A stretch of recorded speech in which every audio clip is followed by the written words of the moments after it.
My name's Bianca, and the activities I do out in the sun are usually I do sporting activities like go for a jog.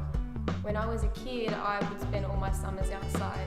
I have a holiday house near the beach, so we'd spend all days out in the sun. The sunscreen I prefer is a spray-on kind because it's just easier. The main areas I apply the sunscreen is on my face because I'm scared of wrinkles.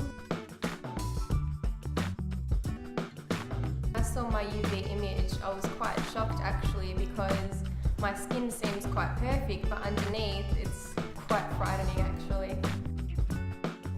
What I would do now to be more sun sensible is definitely put more sunscreen on, even if it was just to go for a walk or go for a jog.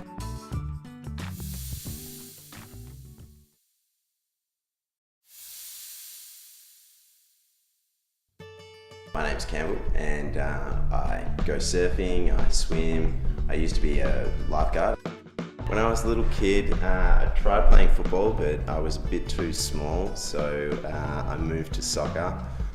My skin type is quite fair. My girlfriend thinks that I'm really white. She's quite tanned.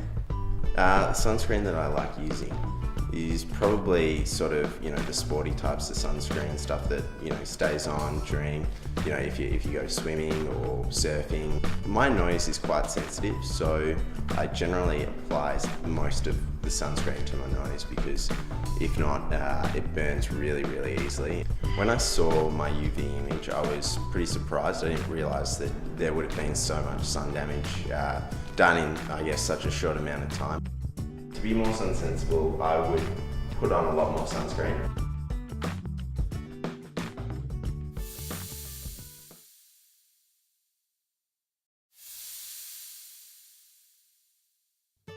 My name is Shannon and I spend as much time as possible outside in the sun. In summertime that's at the beach. When I was a kid we spent our summers at the lake skiing and spending all day in the water. So Mum did the best she could to keep us covered up. I have pretty naturally olive kind of skin. I don't tend to burn too easily. I prefer to use the sunscreen that's lighter. I don't like that kind of cloggy feeling, particularly on my face. I want something that's not going to clog everything up. I'd like to say everywhere that's not covered, but I can tend to get a little bit lazy with other parts of my body, but my face I try to be pretty good about making sure that there's always sunscreen there. When I saw the UV image, I was slightly shocked. I think that I knew that I'd spent a lot of time in the sun, particularly as a teenager at the beach. I think from now on I'll be more conscious of the damage that's being done that I can't see and covering up and making sure I have sunscreen not just on my face